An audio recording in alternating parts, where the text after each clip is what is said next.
खानवेल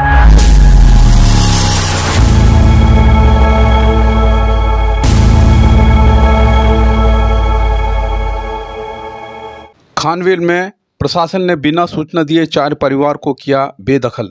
दादरानगर हवेली कांग्रेस ने पीड़ित परिवार का लिया पक्ष। कहा, भूमि अधिग्रहण की प्रक्रिया बड़ी बेरहम। दादरानगर हवेली प्रशासन ने खानवेल में 4 आदिवासी परिवार की जमीन बिना पूर्व सूचना के खाली करा दी, जिससे सभी परिवार बेघर बार हो गए हैं। इस भरी बरसात में वे अब कहां जाएं, जिससे वे बेहद परेशान हैं।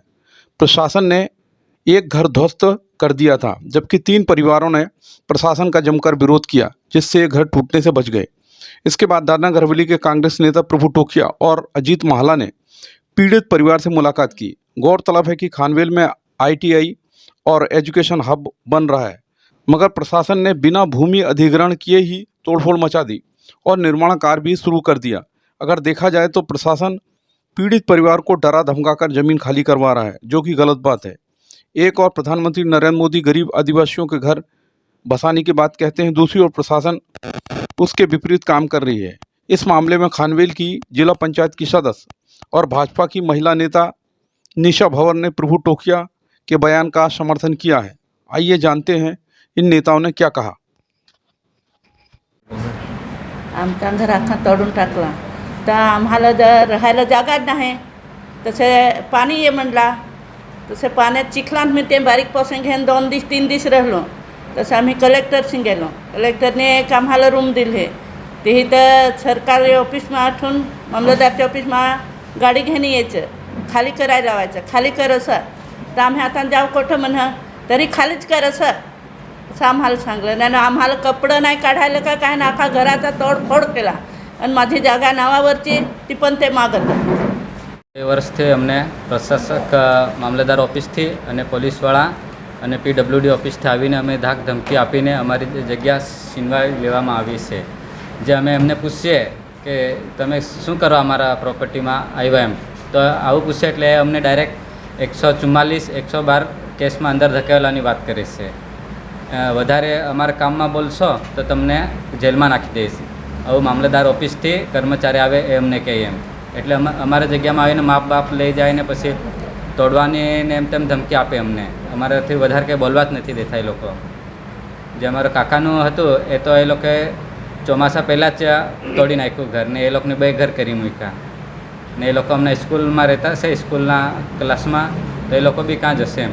ને અત્યારે અમારે બી ઘર તોડવામાં JCB વગેરે બધું લઈ આવેલા, પણ અમે સાહેબને મળીને અટકાવ્યું છે। તો અમને એથી જેટલામાં જલ્દી અમને પ્રોટેક્શન મળે એવી અમારી ઈચ્છા છે। कि आज कांग्रेस का प्रतिनिधि मंडल आया था, गांव वाले भी आए थे साथ में। ये विषय लगभग 15 दिन पहले भी हमारे सामने आया था मामलतदार ऑफिस में, जब हियरिंग हुई थी तब भी हम स्पेशली गांवजनों के साथ है। जो भी ITI का हम वेलकम करते हैं, क्योंकि जब ITI का जो प्रोजेक्ट आया था ये खानवेल के लिए बहुत ही गर्व की बात थी। क्या सब दादरानगर हवेली के बच्चों के लिए, ट्राइबल विस्तार के बच्चों के लिए स्पेशली ये प्रपोज़ल डाला गया था।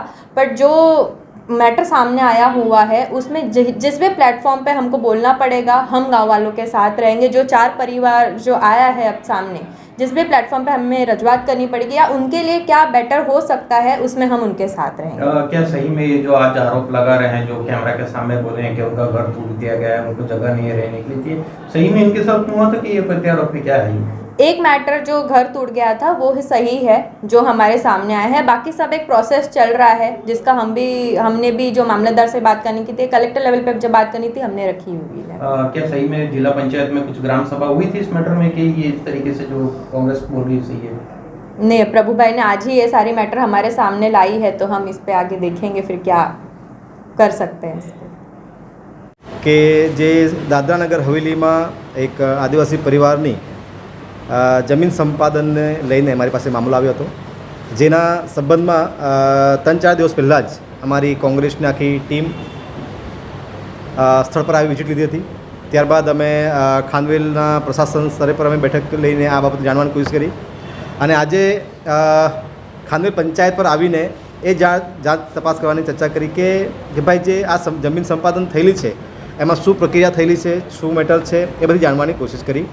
અને જે મને જે રિપોર્ટ મળ્યા છે એ તમામ વાતો આજે હું તમારા માધ્યમથી પ્રશાસન ના ધ્યાન દોરવા માગું છું કે સૌથી પહેલાં તો એ છે કે ભાઈ આપણા ખાનવેલ વિસ્તારમાં જે એજ્યુકેશન હબ બનવા જઈ રહ્યું છે અને વિશેષ તौर પર જે હમણાં આઈટીઆઈનું જે કામ ચાલુ છે, આ જે પણ ડેવલપમેન્ટનું જે કામ ચાલી રહ્યું છે એ ડેવલપમેન્ટ કામ લઈને અમારું સ્વાગત છે.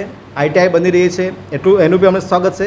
પરંતુ જે આઈટીઆઈનું વિશેષ તौर પર જે ઇસ્યુ એમાં એવું આવ્યું છે કે ભાઈ વર્તમાનમાં જે મારી પાસે લિખિતમાં ફરિયાદ આવી હતી અને જાત તપાસ કર્યા બાદ એ આવ્યું કે ભાઈ અમારા 3 થી 4 પરિવારો છે અહીંયા જેના આ જે આઈટીઆઈ બની રહી છે એ આઈટીઆઈને આજુબાજુ વિસ્તારમાં 1.5 થી 2 એકર જમીન છે, એ જમીન પણ લેવાની વાતો ચાલી રહી છે એવી રિપોર્ટ મને મળી હતો. આ તમામ બાબતમાં જે જાંચ તપાસ કરવામાં એ આવ્યું કે જે 4 પરિવાર છે હાલમાં એ મારું આવ્યું કે જે હાલમાં જે વર્તમાનમાં જે જગ્યા પર આઈટીઆઈનું કામ ચાલુ છે એ જમીન 12 ગુંઠા છે, જેમાં 2008 સુધી 4 પરિવારો એમાં હતા.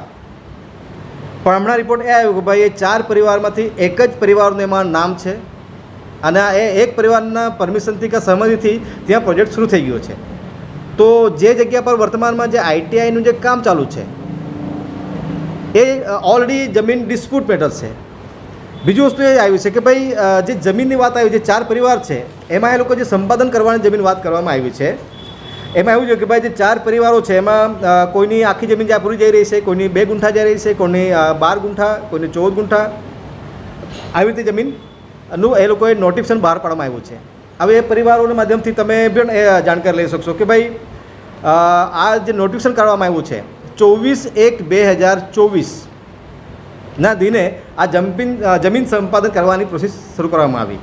પણ પરિવારના એ લોકોને જે બધા અહીંયા આખો પરિવાર આવીને બેસેલો છે એવું એ લોકોને એવું કહેવાનું છે કે ભાઈ અમને ખાનવેલ પ્રશાસન લેવલથી અને અહીંનો પોલીસ વિભાગના અધિકારીઓ દ્વારા અમને છેલ્લા 1.5 થી 2 વર્ષથી આ જમીન ખાલી કરવા માટે અને દાન માંગવા માટે એ લોકો આવી રહ્યા છે એવું એ લોકોને પરિવારને કહેવું છે.